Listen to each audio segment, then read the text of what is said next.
or I couldn't make it work on my laptop. So I was like, That's I'll just pull out the old handheld. that's even better. How do you do that, by the way? I don't even know how to do that. I have my little interface here, a little two input interface connected by USB into my computer. Oh shit! We Yeah. got to start doing that because it sounds a lot better. That's it. Good. Okay. I was kind of worried. I know there's some like handholdy sounds. I'm trying to not move it around too much. No, you're good, man. You're good. It sounds way better. But thanks for coming on, man. Alan Sifuentes from Valdosta DIY House. Yeah, that's Appreciate you me. coming on. Yeah, totally. Yeah, I remember before we left the last time, we were like, "Oh man, I want to get you on the podcast," and I honestly never thought of doing it through Skype. But god damn it, does it work? Nice. Yeah. Yeah, I actually did one last week. Somebody was interviewing me for a school project, and we just did it over Skype because I guess it has built-in recording features. So, Nice. Fuck yeah. So I guess first off, how are you doing? How's everything going on your end over there? oh man, I mean, as good as it can be, I guess. I have unemployment, so I'm still getting money, but Yeah. I haven't been working the last couple of weeks, so it's been Yeah. strange. Yeah, that must be and obviously that you're not able to run shows anymore either, which I mean, that's got to be that yeah, I can only imagine that's got to suck really hard, honestly. Yeah, no, it's weird, but it's also like I've had way more time to edit stuff, so like I just been editing stuff every day. I uploaded like 4 more videos today. I'll probably publish them later tonight. Yeah, thanks for doing that, man. That's such Yeah. a awesome thing. Yeah, I mean, I remember having a talk with someone about like I don't understand why venues don't just do it because it's not that hard. Like I don't have like a crazy nice setup or anything. It's just a handful of SM57s and 58s and a condenser overhead, and that's like it really. Well, I think it's because you are savvy, and a lot of venues they don't want to deal with, I guess, having to either hire someone to do that or someone on their staff just doesn't want to do it. Yeah, no, totally. I mean, it is a lot of work, but I don't know. At this point, it's mostly the same, more or less. Like I have to do a little bit of mixing, but everything basically runs through the same tracks, the same EQ settings and stuff like that. Yeah. So, I know we talked a little bit, like I kind of had this kind of conversation with you when I met you, but I don't remember a lot of it because of that awesome night. So are you originally from Valdosta? Um, yeah, sure. I mean, I like to say yes, but like I was born in Texas, and then we came to Valdosta when I was like 3, so I don't really remember anything from before I was 3. But I went to elementary school here, I went to middle school, high school, college here. Like I've been here most of my life. Wow. Okay. So how would you say? Because I honestly I have no reference for Georgia at all besides Valdosta and Atlanta and Savannah. Actually, we visited Savannah after Valdosta. But I guess like how would you say like I guess life living in Valdosta is? I mean, I don't know. It's like the same as living in any sort of town, I guess. Like, meet the cool people, and start doing cool things on your own. Start feeling like you should be going to like a bigger city, or that like stuff doesn't really happen around here or something. So just sort of have to make it yourself. Yeah. Yeah, I was wondering. So I guess like growing up there, were there a lot of acts passing through when you were a kid and stuff? I mean, when I was a kid, I like didn't really go to things like shows or anything like that. Like I started going to shows in high school, I guess. Um, and most of the time it was just like hardcore bands coming through because that's most of what was here. Also, like we didn't really get any like indie bands or um, any sort of I don't know more anything outside of just like hardcore bands. Yeah. Um, like hearing the same breakdown every time there's a show. It's kind of repetitive, and um, I started feeling less bad about just sitting outside. No, I know exactly what you're talking about because we're from Miami originally, and there was a huge hardcore scene down there when we were starting to play. It was really weird to think that that was the kind of music that was popular down there, especially with such a huge Latin community. You know what I mean? Yeah. I mean, props to the hardcore bands. They're always touring. They hit me up constantly they're always doing the work to play shows. But, I don't really know why that's the case. It's like the most like every scene has their metalcore phase, or it's I don't know, like the period of time where there's just a bunch of metalcore bands all the time. Some people are stuck with it. Yeah, I wonder if, generally speaking, like the majority of bands that are playing right now, I wonder if there's just more people playing metal than any other genre right now. Yeah, Like, I don't yeah. know. I don't know. So, okay. So when did you? I guess what were kind of like some of your early music influences? Um, I mean, I did listen to like a lot of hardcore music when I was in high school. But also stuff like the Arctic Monkeys I was super into, and like the Nice. Strokes, Me too. and like I still remember. I guess for a long time I didn't really know I didn't know that music was more than just like what was played on the radio, or like what my parents had like on their CDs and stuff. Like I remember just flipping through the TV and stumbling upon MTV and seeing like a My Chemical Romance music video, and I was like, oh shit! Like music is like you can do whatever you want. It's really cool. Um, and from there I started getting into more heavier bands or more like interesting bands like math rocky stuff. I remember getting super into the Fall of Troy for a while.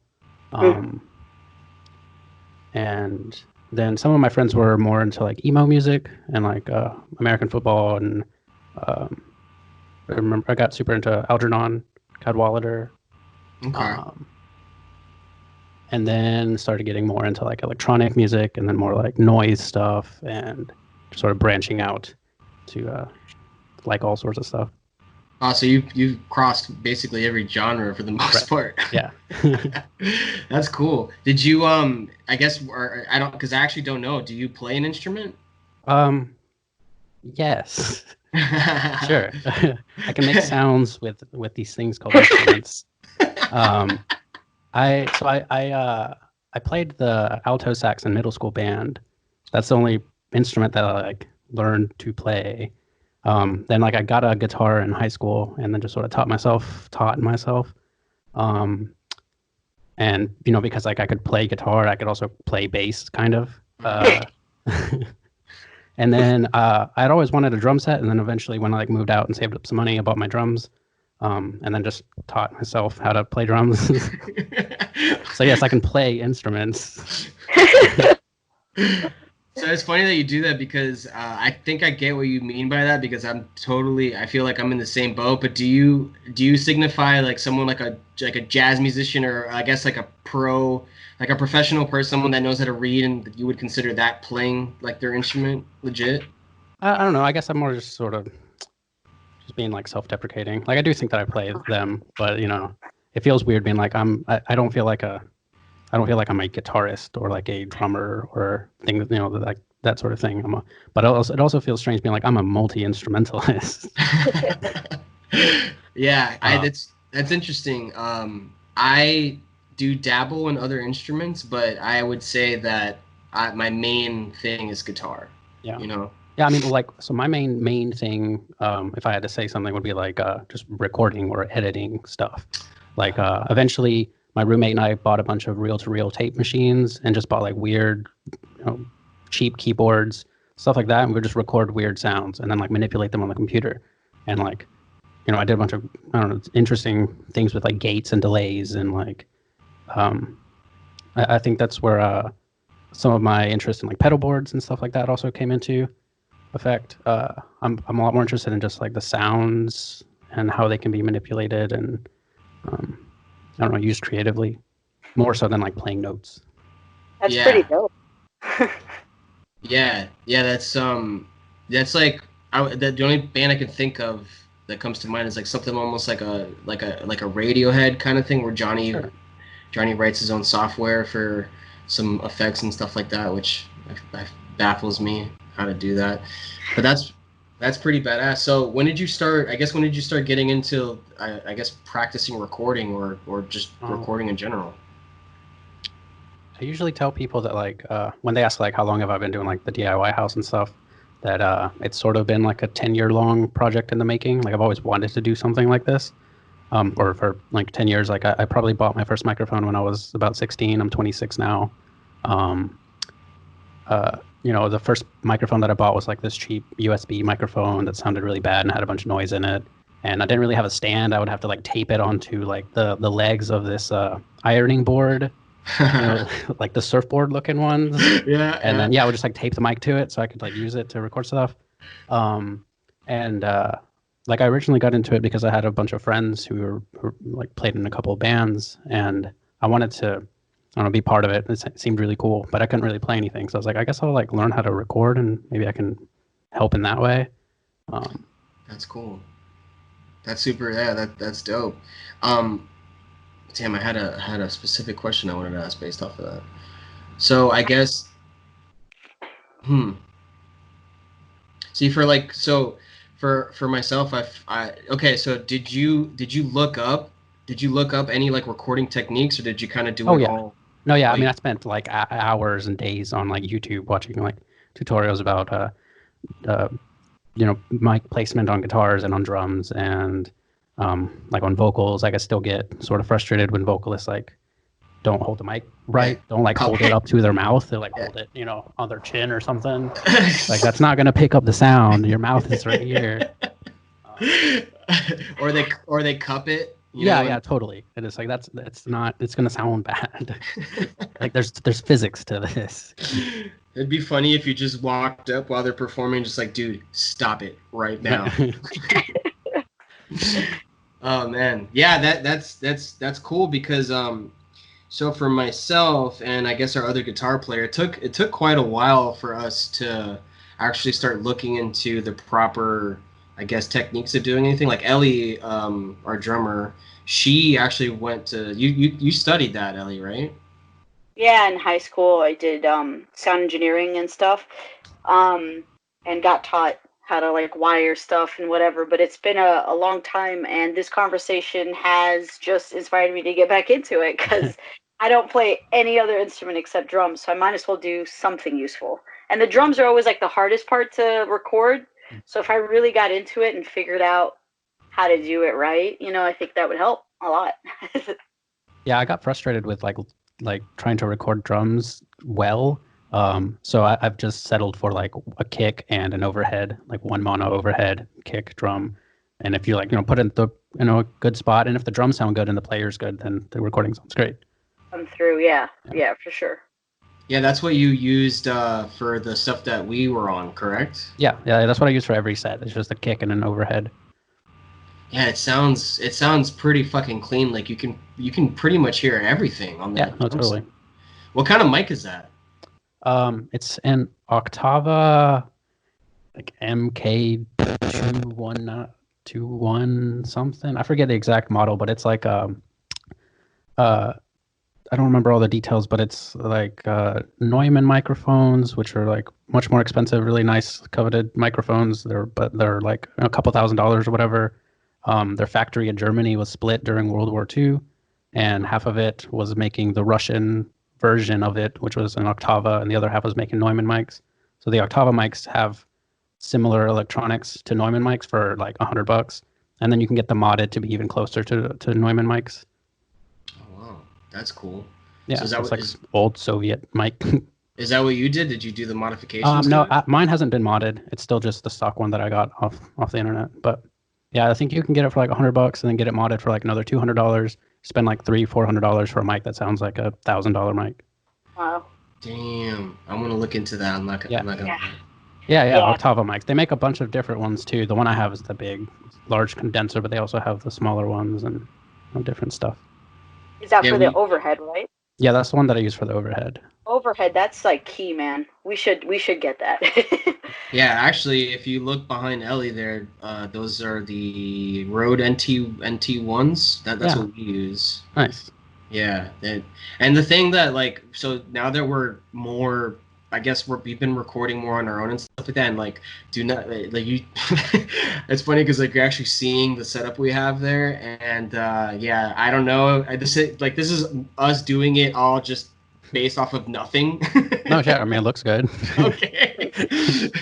Because like for all I know, you're just thinking like, wow, they're fucking, they don't know what the fuck they're doing No, at all. I mean that's.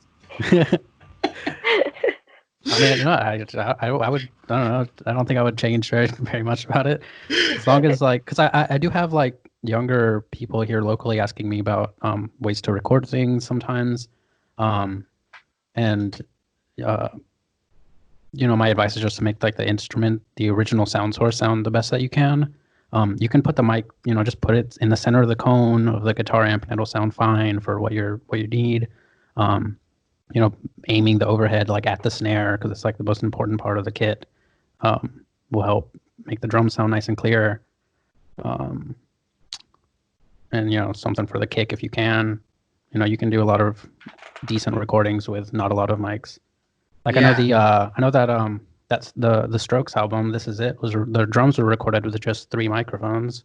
No way. Are you Yeah, serious? yeah, it was just a kick overhead and snare, I think, or maybe kick overhead and room.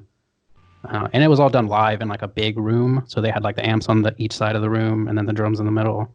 There was an article about it that I remember reading a while back, but yeah, I was super impressed. It's mostly just like EQing and careful mic placement that makes it sound like that. I didn't Yeah. even know that. Wow. Because it sounds super. It does obviously have that kind of filtered sound to it, which I'm assuming they did in in like the EQing aspect. But I would have never thought that because it sounds very crisp and clear. Yeah. Yeah. Yeah, that's cool. What did you think about the? Did you listen to the new album? The new Strokes album? Yeah. No. I did Why? not, and I'm not particularly interested in checking it out. I don't know, unless you think it's great, and like I might check it out. No, I didn't. They lost me they kind of lost me after Angles. I mean, in that album I wasn't a huge fan of either. I mean, I liked it. It was cool, but it wasn't like my favorite is First Impressions. Like I think that after that is kind of when they kind of lost it for me. I don't know about No. yourself. Yeah, no, I mean, This Is It. Is This It is definitely my favorite. But Impressions is really good too. Is that did you like Angles or I listened to it. I mean, it was fine. It wasn't bad, but I wouldn't really necessarily put it on to enjoy it. If someone put it on, I'd be like, oh, that's fine. yeah, Or like, Yeah. yeah. I that you get exactly what you mean. So I guess going back to Valdosta, um, so I guess is the main reason why you started this DIY scene really, is it because there was just no other outlets there in Valdosta, or is it you just wanted to? Um, I mean, it's a little both, I guess. There used to be another house that's like a couple blocks away from where I'm at now. They would that would do shows. Um, they stopped doing shows, and then there was only bars really. And I don't know, bar shows are sort of not the best. Mm-hmm. They're also not like all ages. There's a lot of younger people that can't go see shows at the bars. Um, it also sucks having to pay like cover charges, and drinks are expensive, and it's the show is made to make money for the bar, That's true. not Right. necessarily for the musicians there. Maybe if they're lucky, they'll get a cut of something of the door, I guess. But um, yeah, so there wasn't much for a while. I'd always wanted to do it, just never had the space that really worked well for it. When we found that house, it was like it was made for it. Um, the house has always had a history of doing shows, and being sort of a space that's suitable for events like that. I know that whenever we first moved in, the guy who installed our internet was like, "Oh shit, I used to come to parties here when I was in high school. Like there used to be like a Whoa. pool table over Oh here. There was shit. like there's like arcade machine in this corner." Um, yeah, and several people who've like come by the house have been like, "Oh, I used to like come here when I was younger," and That's I didn't even know until after I had moved in. Yeah, I remember one of the crazier things that I remember thinking was like, you must have so much trust in people that they one won't rob you, two won't do some crazy shit.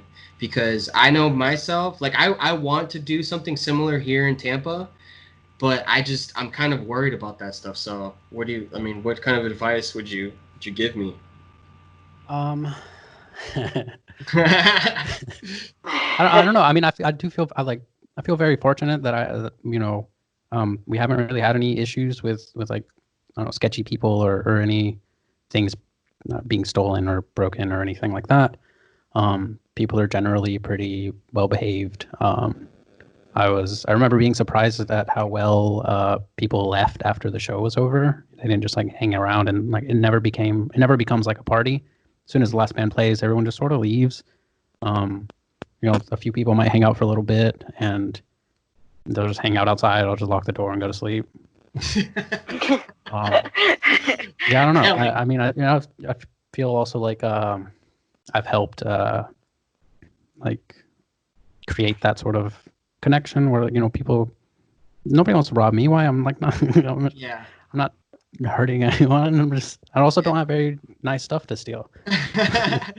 No, I think you culminated the kind of audience that is trustworthy, and then also just everyone seems to know you. Obviously, it seemed like you have a ton of regulars going there, which is fucking awesome, man. Right. Yeah. That's so I mean, cool. there's not much else to do in town. And, you can't. It's there's nowhere else that you can go see like some cool bands play consistently for free. Yeah. Yeah. And then so what's the schedule? Is the schedule Monday through basically all every day, or is it specific days? It's basically open to any days. It just depends on when bands hit me up to play a show. I made the mistake of okay. When I first started, I was like, oh, it's probably going to take a while for this to like pick up. It'll probably be slow. We'll probably have some like bad shows at first. So anytime somebody messaged me, I'd be like, yes, let's do the show. Yeah, let's do the show. Let's do it. So, the first couple of months, I did like 4 shows each one of those months. And then like I started doing like 6 shows a month. And then some of them were back to back. And then this last December, I think I did 9 shows. And it was way too much. It like crossed the threshold of like local interest, I guess. Less people started going out to those shows, even though there were more of them. So now I've decided to basically stick to 4 to 6 shows a month, preferably 4. But I don't know. Sometimes really good bands hit me up, and I'm just like, I don't want to say no. You just have to. Right? Yeah, no. And it's like, why not? Like even the most poorly attended show would still be better than no show at all. And I'm like recording it for them so they could have that to, for future promotion or whatever. Yeah. So yeah, I don't know. Like I feel like most bands would rather play a show to a small crowd than to not play one at all. Yeah. And it's funny because you literally mentioned that day before we left that night, you were like, yeah, most bands tell me that this is the best show of their tour. And god damn it, you were right. You were fucking right. I mean, they're the ones who say it. I've just heard it over and over again. Man. You were just passing along information. Right, man. yeah. Yeah, the word on the street is this is going to be the best show of your tour, so. And you were literally our first night. So I was like, this is great. I love this. But god damn it, I hope that's not true. But it was. Yeah. We played a show in South Carolina, and that one, basically no one came to the show. It was a bummer, man. No. Yeah. And I've done that twice now in South Carolina. So I think I've been on one tour once in 2015, I think, and we played in New York, and we played to just the sound guy. And it was just us and the sound guy. That was it. I was like, okay, I guess we'll just play. We'll just act like it's band practice. Yeah, where in New York? It was it was just some small bar in New York City. I don't remember. I think it was in Manhattan. I don't remember. It was a long time ago. Damn, that's crazy, dude. You would think that in New York City it would just be packed. You know what I mean? Yeah. But I think it was. I don't know. Like, it was like a spot that just sort of booked whatever. Just sort of whatever came in would perform. I think there was like a comedy act that went like before the band that I was in played or something. It wasn't like suitable for like a punk show. That makes sense. Yeah. Did. We played in Brooklyn, and that one was actually pretty cool. And we were told too that apparently the scene is actually there's more of a scene in Long Island than there is in the city. But I don't know. I'm not sure how true that is, but you know, that would be weird. You wouldn't expect that. Yeah, I don't know. I know I've had a couple of acts play at the house that were from Brooklyn that didn't know each other, but they like had seen that like it was like band from Brooklyn playing or whatever. They're like, oh well, I'm from Brooklyn too. Um, and I remember one of my friends telling me that are talking about how like the scene in Brooklyn has or in New York in general has like changed because of it's hard to like find a space to practice as a band. So there's been less and less bands and more like solo projects and more like noise sort of stuff, more electronic music. It makes sense, yeah. Right. Well, I think and also I think that's just happening now, just out of the fact that it's hard to be in a band. Mm-hmm. You know, you have to deal with personalities, you have to deal with money and stuff like that. Like I feel like nowadays it's kind of hard to keep a band together. I don't know. I don't know if you noticed that, but Yeah, I mean it's I don't know if you're like it can very quickly turn into like another job. Like my friends that I have who play in bands and like do it regularly and have been doing it for a long time do treat it as a job and do like budget, you know, their mortgage and their band expenses and like it's all sort of one thing.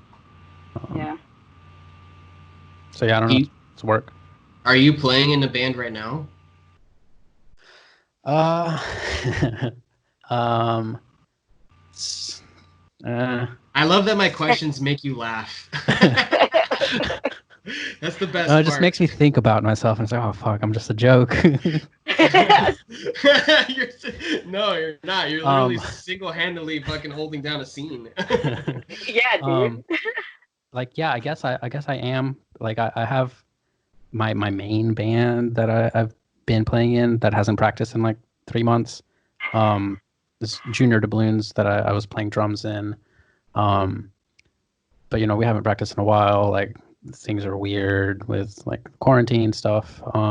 Shortly before that, we were I was organizing a band scramble locally. So like 30 musicians submitted their name and what instrument they play, and then I just like mixed them all into a bunch of different bands. So like my band scramble group was practicing a bunch, and we wrote like a couple songs and then had a few cool jams. And you know, then we were supposed to do this show in like the beginning of April, I think, or something. I don't know, but like the virus just sort of canceled all the plans for everything. Yeah, I know, dude. It's I feel so bad for bands that were on. Like, I'm sure you had a ton of shit booked, for example, that you had to cancel. Well, like so, what's today? Today is the 16th.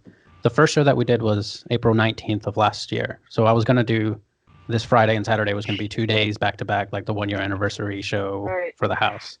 And I had like 6 out of town bands already booked. I was gonna add 6 locals to it, and then a bunch of like artists coming in, like selling stuff in like little booths. But no, yeah, it's all canceled. Yeah, fucking it. Yeah, man. I hope I hope that we get some sort of timeline of when things will go back. But man, I've heard so many people say that they don't think that's gonna happen. They don't know if we'll ever get back in like large masses. Which I mean, fucking it, dude. That'd be insane. Yeah, it's rough. Like I'm so hesitant to take any, you know, timeline seriously. Like someone's like, oh, everything will be fine in June. Like, I don't know, what if it's not? And like, I don't want to bring a bunch of people in my house and like everyone gets sick. Yep. Yeah, I know. That I mean, that would be quite the burden if that was the case. And that's the crazy thing too. It's like you're having so many people. You're having people coming from out of town and stuff like that coming through. I mean, you know, like literally that kind of thing would be prime for something bad. But you know, yeah, I'm glad that you have the foresight to not do that, because I saw that there was someone, I guess, in your area. I think it was a bar or something that wasn't closing. Yeah, he got real mad at me. So crazy. That was really fun. Yeah, I was just like hanging out. I was gonna make a long Facebook post about it, but I was like, no, wait, I'll make a funny flyer. And it got to him real quickly, and then he messaged me. He's like, "Fuck you! This is none of your fucking business." And then he blocked me.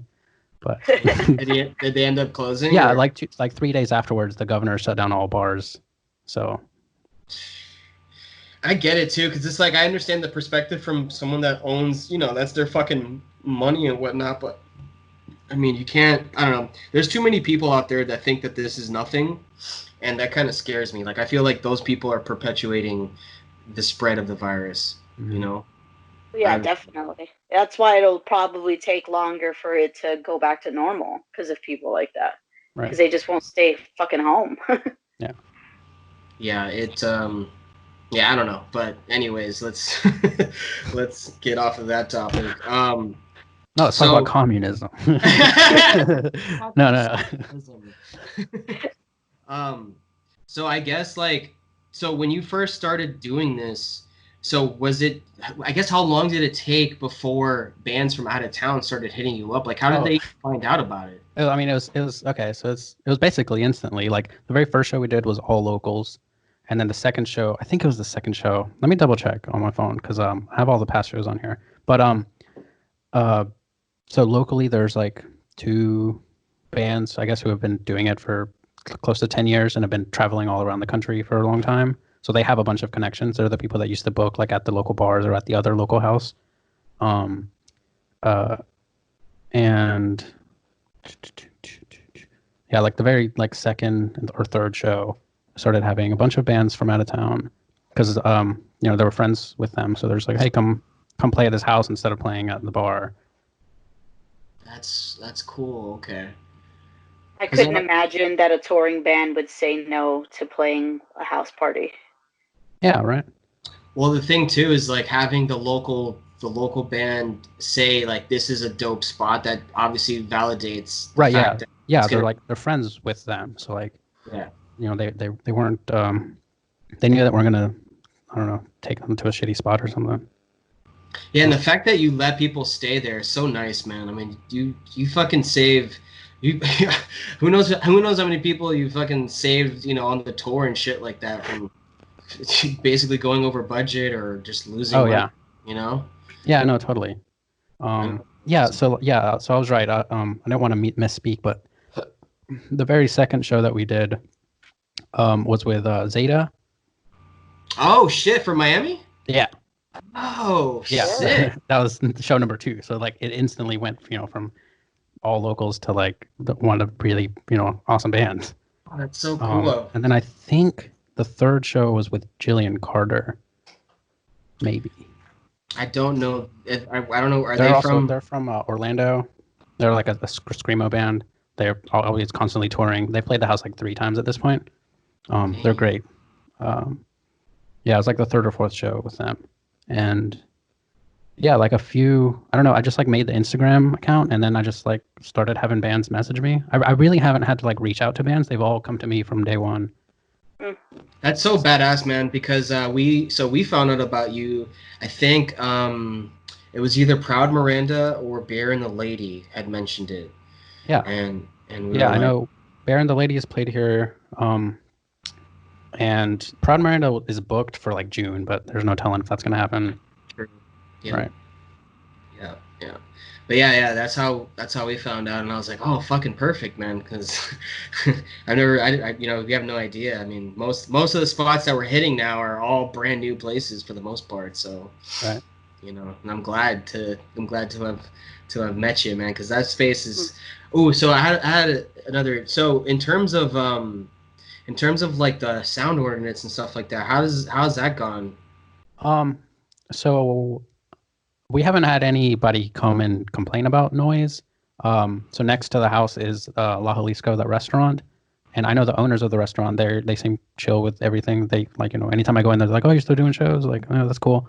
Um, the in front of the house is the vape shop. Like, I know the guy who works there. He's like, "Yeah, it's cool." Like, if he even offered to let touring bands park their van in front of the shop because there's a camera.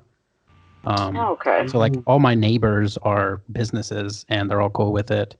And I remember someone, I think it was the guy who works at the vape shop was telling me that because the house is connected to those commercial buildings that I'm like grandfathered into the sound ordinance of commercial areas, which makes it like till 2 a.m. instead of 9 p.m. or something like that.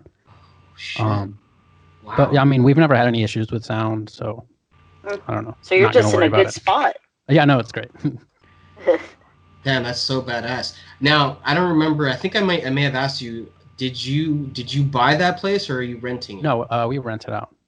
Okay, so the landlord is fucking cool with that, then, obviously. So I know that the ladies who work in the office for my landlord know that it exists because the local paper wrote an article about it, and then the local paper's Facebook page posted the article, and in the comments there's this old lady that tagged this other old lady and was like, "Hey, I think these are the guys at the house," and then she responded, was like, "Oh, that's cool," but that's all the contact that I know about that. Oh, that's cool. Yeah, they're like, "Oh, that's cool," and I never heard any, like, they haven't come to me and been like, "Hey, you shouldn't be doing that." Yeah. I don't know. I mean, like I said, the house has always had a history of doing shows, so I think it's, I don't know, they expected it, I guess. Yeah. They're obviously fine with it. Right. For all you know, they've been attending the whole time. Yeah. Little old lady in the corner. Yeah, no, we're all ages. That's all, young and old. So so another question that I was wondering. So generally speaking, like how difficult is it to, I guess, kind of run your own DIY space? I mean, so like, I guess it starts with like booking, and for the most part, that's pretty simple. Like bands will message me if I don't have a show that's already within, like 3 or 4 days of that show or of that day, then I'll book it. Um, and after that, I'll like hit up the locals, which like I know most of them, so just like send a few messages, try to get someone locals on it. Then I'll like make the flyer myself. I also like I studied art, so I have an art degree, so I'll just like make a flyer myself. Um, and then post that around day of the show. I usually get off work around 4. Usually doors are always at 6, so that gives me like 2 hours to like clean up if I haven't already. Just like make sure there's toilet paper in the bathroom, make sure it's not super dirty, make sure there's earplugs, and then just wait for the bands to show up. Yeah. And I guess so what and I don't know if you've ever gotten this question, if it's an annoying question, feel free to let me know, but so what's kind of like the craziest shit that's happened there? I mean, like, I mean, I guess like I said before, like everyone's pretty well behaved. So like as far as people's behaviors and stuff, like nothing really crazy has happened. There hasn't been like any fights, not that I know of, or anything like that. I think like some of the like most memorable, like one of the most memorable shows was like in December. Zeta came for their album release show, or they were playing like several shows for, it was like their album release week or tour or something.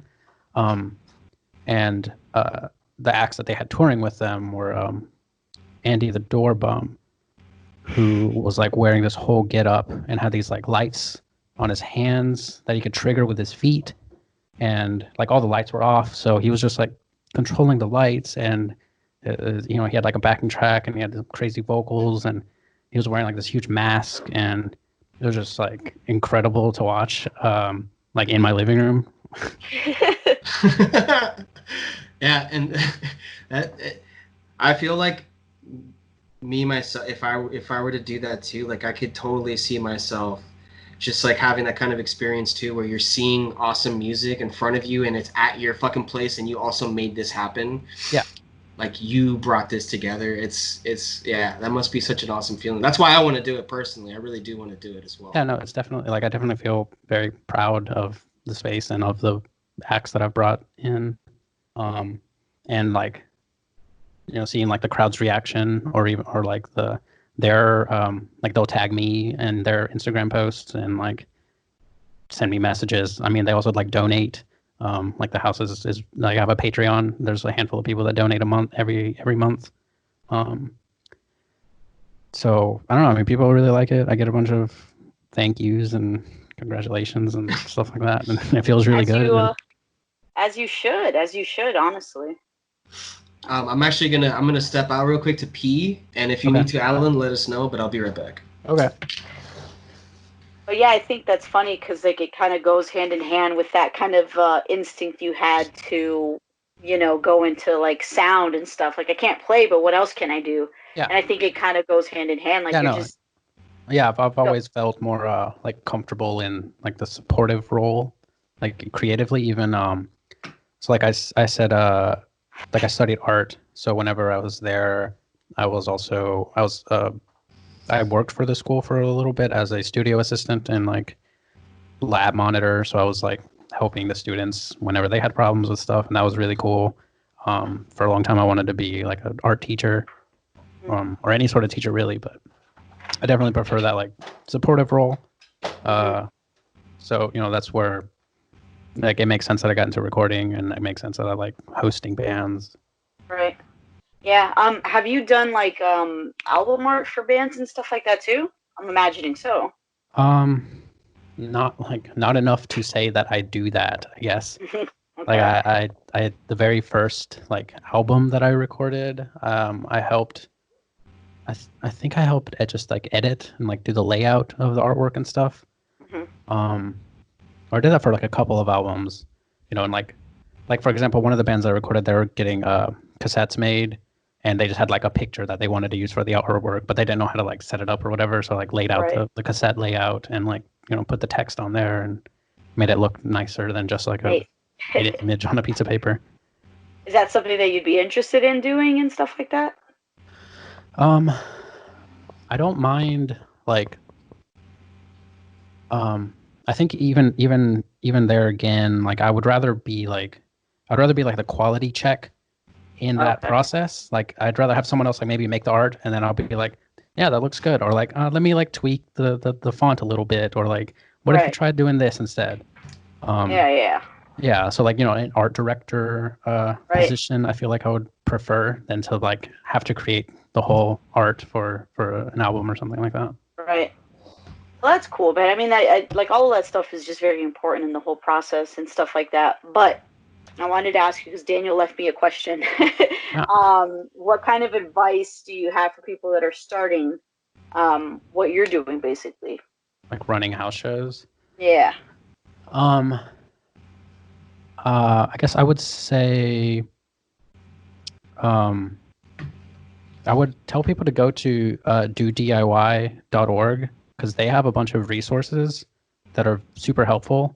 They have a bunch of zines and stuff like about getting started and stuff. I think it's called Building, and it talks just about not just like how to run a show, but also like the ethos about it. Like don't invite cops. Just like be good to people. But also like how to like maintain like a good uh, like back and forth with the band so that they know what's up. Like they know where to park, they know where to load in, they know when load in is, they know like when in the set are they playing. Are they getting a cut of the door? Is it all donations? Are they like having to split merch sales? Also having like my phone number, like in case they need to get in touch quickly.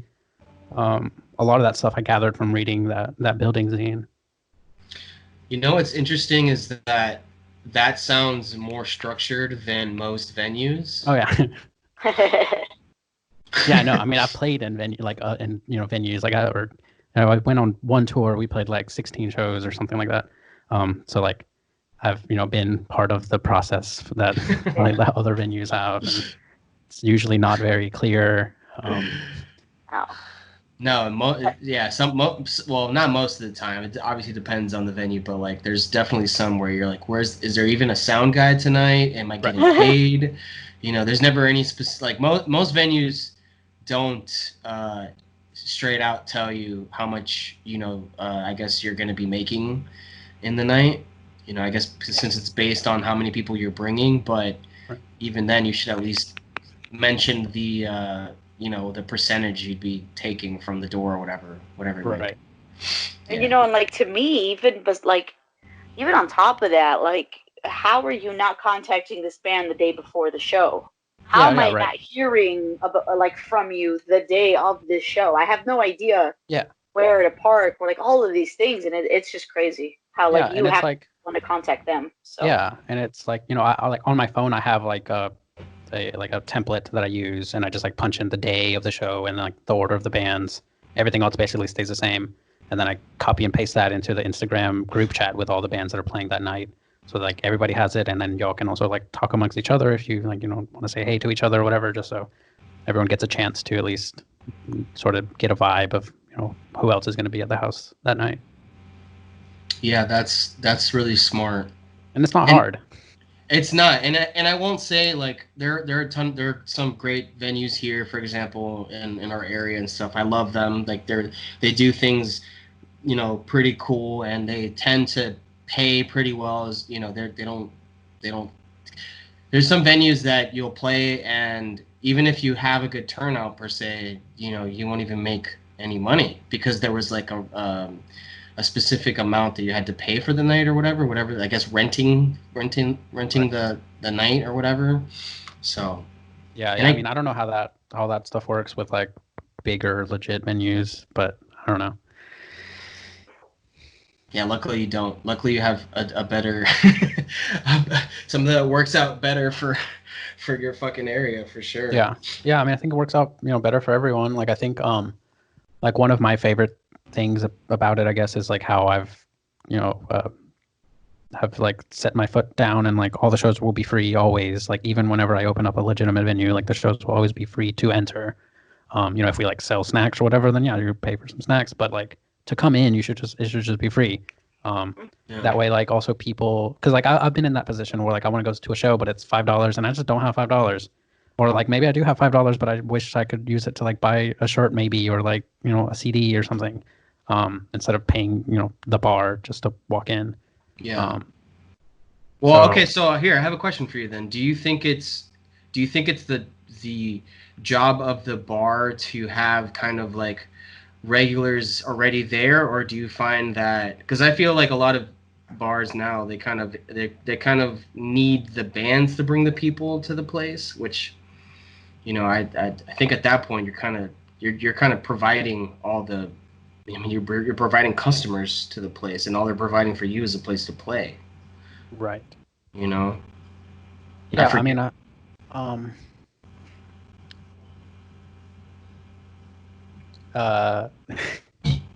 know it was a weird question. I said, I'm trying to remember where the question lied in there. I know, I kind of forgot to. Yeah, like is it the bar's like I don't know, the bar's responsibility is to sell drinks and make sure that underage people don't get in there, and hopefully promote the show and try to bring folks in, like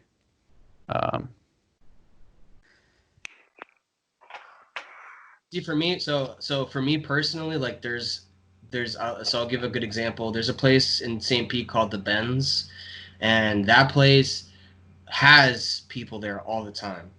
They don't expect you to really do too much promotion or whatever. I mean, obviously they'd like it, but they don't like bother you about that.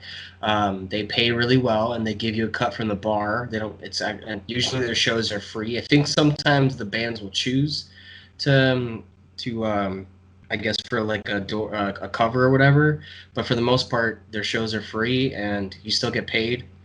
And I wish that was the I guess business plan for all venues, but I don't know. I guess it just depends on if they have regulars, but is that place worth it to play at, do you think? If not, I don't know.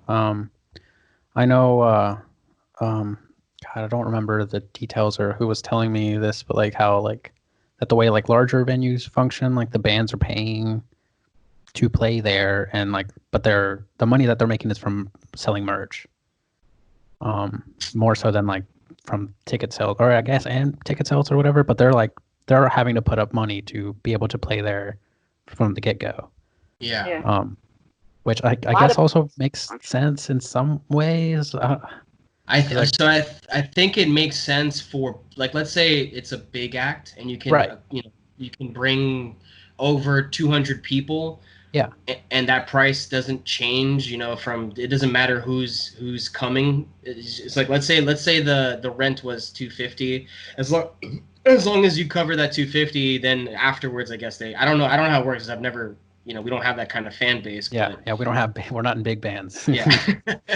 But I guess I would imagine that's how it works. They probably take, they have some sort of split from whatever after they reach that 250 limit or whatever.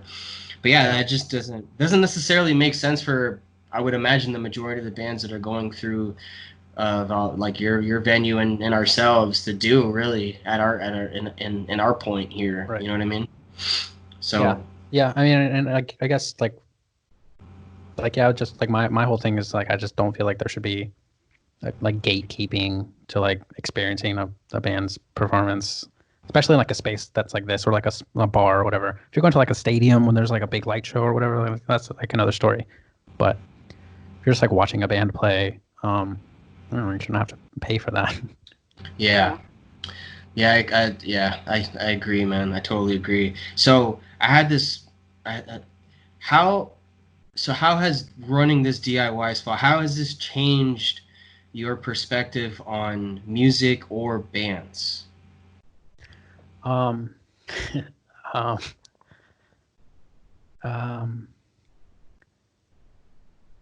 I mean, I feel like for the most part, all the bands that have come through the house have been good.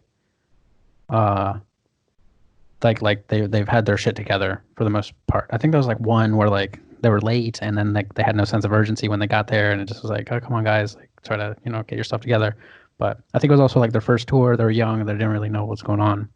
But I think because I've tried to be upfront about the process of it, it's made it easy for them to be able to come in and do things efficiently. But everybody seems pretty, like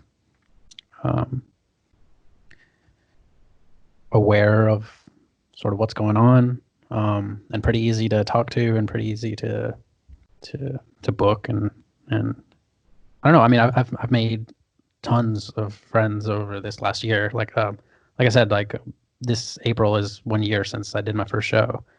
And in that short time, I've like met a ton of people who play in a bunch of really good bands and also have like some of them do DIY houses in their own places. Oh, okay. Wow. Yeah. Yeah. Or So like work for venues or like work for record stores or like work for, music shops or whatever, stuff like that. A lot of them like are, that they're not just like playing in a band, but like it's part of their life. So basically, and I don't think you're thinking of it in this way, but you are making so many connections. I mean, it's almost like doing the DIY thing is like super. It's like the best way of networking with all these people, because if you think about it, now that you've made all these friends and stuff and these connections, if you were to go and play, you would have. It'd be much easier. Yeah, it's actually really smart. I mean, I don't think you were thinking of it that way when you first started. Am I right? Yeah, no, not at all. No, it's become like its own, it's its own sort of resource. And like I also have, like every now and then a band will message me that wants to play at the house, and I'm like, well, I can't do that date, but I have like a friend in Athens who also runs a house. I have like a friend in Jacksonville who runs a house. I have a friend in Louisiana who runs a house. Like maybe hit one of them up, and like I know that they're good people. And I know that they'll try to book it if they can. And I can also be like, don't go to this place because it's bad. Yeah, that's a beautiful thing, dude. Honestly, like it's weird because it's been probably the past 2 years that we've really started connecting more with bands. Because like when we were young, we were just really shy and we never talked to anybody. We were Same. We were those pretentious, and not that we really meant it, but I'm sure we came off as pretentious assholes that thought. No, same. Yeah, and then just kind of getting out of our comfort zone and actually trying to interact, and then realizing, holy shit, like having this community of musicians and friends. I mean, it's so much better. Like I'm like, for example, I was going to shows all the time right before this pandemic, and I'm like, fuck, I really miss going out right now and supporting my friends and stuff like that play. It sucks. Yeah. Yeah, no, absolutely. I miss playing with my friends, like even if we weren't like, we're not practicing a song or anything, but just jamming in my living room. Mm-hmm. Yeah. Like it makes me want to do that a bunch whenever we can do that again. Yeah, so have you been doing any other creative things, since I guess you can't really run shows? Have you been working on art or anything like that? I've mostly just been editing stuff, like more critically than I normally would have, I guess, like listening more carefully and like Um, like I recently did a bunch of hardcore bands who played here, and like the way that I tried to approach mixing their vocals was a little different than I would with like a softer spoken band. So yeah, I still sort of see that as like creative work, even though it's not necessarily like a drawing or a painting or a song or something. But I haven't really played much for the last couple weeks. I tried to play guitar the other day and I broke a string and I was like, fuck it. You're like, it's not meant to be. Yeah, exactly. I think God is trying to tell me something. Yeah, it's like, not today. I'm on my last pair of sticks, so I'm just waiting for it to happen where either a head pops or the drumstick breaks, and then I'll just start crying probably. Yeah. Yeah, but I think so I have a friend, Jeff Hill, who's like one of the guys who used to book shows here, and he's like who sent Zeta to my house, and he plays in this band called Machinist, and they've toured all around the country and blah blah blah. But he's been working on a poetry album, and I recorded 12 poems that he did at my house, and he's been asking friends to write music for it. So he's been sending me the music and the vocals, and then I've been mixing it together for him. And he's working on a new poem that he's going to record, and I'm going to try to write the music for that. So I have like a few ideas in my head, but yeah. So hopefully I can do that soon. Have you I guess have you started like an LLC or kind of like a label for recordings? So no. You should, dude. You really should. Yeah. I mean, so like whenever originally I was like, oh, I want to be like a recording engineer, or be like a recording guy. I want to have like a recording studio or whatever. So I was recording stuff under the name Yes Fountain, which is kind of my last name if you translate it into English. It's not what it like means, but yeah, like Yes Fountain. And like I have a website, yesfountain.com, that has like some old recordings on it that like people can listen to if they want. They're still pretty good. What was that website? What was that website? Yeah. Wait, can you say that again? No, I mean some of them I'm still pretty proud of them. Like, I would do things significantly different now, but they're still cool. But no, I haven't.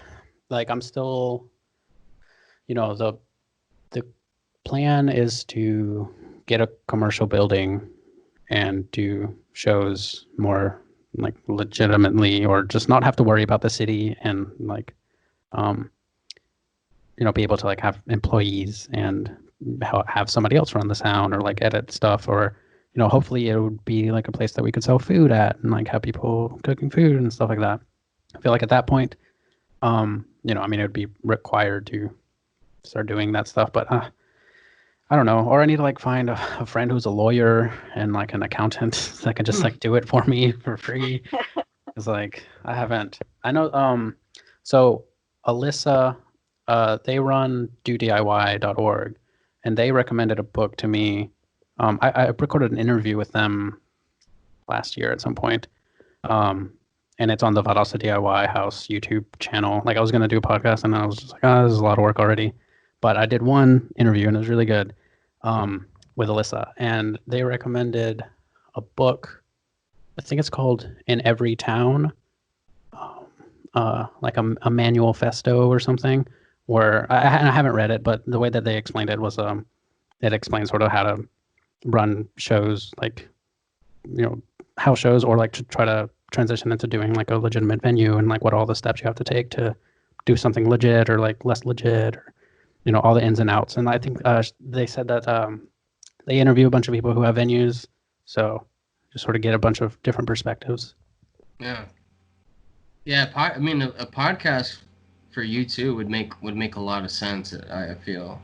Yeah, no, and I enjoy it. Like, I listen to a bunch of them. I really like editing audio. I'm just not a very good talker, I don't think. I always run into like, I did that one interview with Alyssa, and then I recorded like 4 more, but like I was just like not really happy with them. I kept running into the like, I didn't really come up with any questions. I don't even know what to ask anymore. Yeah, it's so actually, to kind of pull the curtain back a little bit. So before we started, I was like, I want to do this one like I kind of want to wing it because I have an idea of what I might like. Obviously, what you do piques interest. It's very interesting to me. So naturally, if I, for example, when we talked originally, we had a pretty long conversation. I remember, but then I was like, you know what? Let me write down a couple just in case. And I have only looked at it one time, so. Yeah, when like there was even like one of the interviews I did write out a bunch of questions, and then like we ran through them in like the first 5 minutes, and I was like, well, that's I guess that's it. That's all I really had prepared. Yeah. I guess we can talk about the weather now. It's getting kind of Yeah. dark out here. I should maybe turn this light on. It's that's not necessarily your fault at all though, because if you're being interviewed, you would hope that the person being interviewed would give you concise answers, not just maybe is concise the wrong word? Concise would be shorter, correct? Or I guess like lengthy, thorough answers. Yeah, thorough. That's a better word. Thorough. Yeah. And we've come across that. It can be tough, but at the same time, it makes you better. Oh man. I'm supposed to be doing another podcast tomorrow, I think, with a friend that they're starting one where they're planning on listening to all the discography of Death Wish, the record label, starting from the first album that they put out to like now. So each episode's gonna be a different album. They're gonna talk about them. So it seems like a good idea. I think they're the perfect people to do it. I'm gonna be one of their first guests, so we'll see how that goes. That's fucking badass, man. But yeah, we're at the hour mark, and that's usually where we end it. But yeah, man, I wanted to say thank you so much for doing this, and plug anything you'd like, any websites, anything, your YouTube channel. Go ahead. Yeah. So I am Alan. You can follow the Valdosta DIY House Instagram at Valdosta DIY House. Like it on Facebook. There's patreon.com/Valdosta DIY House. You can donate as little as $1 a month, or like I think a couple of people give like $50 a month. Give a lot of money. But you can give $1. There's a handful of people that give $1 a month. I can send you buttons and pins and stickers. Let's see. You can follow my Instagram at Alienation. It's like linked in the Valdosta DIY one. If you want to listen to my old recordings, you can go to yesfound.com. It still exists, even though I think the domain is like expired a long time ago, and I guess they just like left it up. I don't know. I haven't paid for haven't paid GoDaddy in years, and it's still up. I don't know how that works. They're like, it's all right. It's fine. I guess just like leave it there. And then I have a bunch. I just put up the 100th video on the YouTube channel, and it's not like it has like a weird URL, so you have to like search Valdosta DIY House. I think I set it up wrong, but it's there. Valdosta DIY House. We've had a bunch of bands play here. I've put up a bunch of videos. It's all really cool. And you made a playlist too on Spotify. Oh yeah. There's a Spotify playlist that I've like posted around. It's like all the bands that have played at the house that are on Spotify. A bunch of them aren't, but all the ones that are and that have played. There's a playlist. There's like over 700 songs. There's like 40 hours worth of music there. So yeah, it's nice. Every now and then I'll like turn it on, hit shuffle, just like listen to some bands who've played here. Skip through a couple of them. I'm like, oh. ours is that bad. Yeah, I'm like House of I suck. No, y'all are great. And we'll link that in the description. Nice. Always down there. Yeah, man. Thank you so much, and stay in touch, and stay safe, dude. Honestly. Yeah. Likewise. Hope y'all stay safe. Hope y'all can come back to Valdosta and play another show once this all gets better. Yeah, when we go back on tour, I definitely want to go back. So yeah, as long as you'll have us. Yeah. Well, all right, man. Take it easy, dude. All right. See you guys. Bye, man. Peace.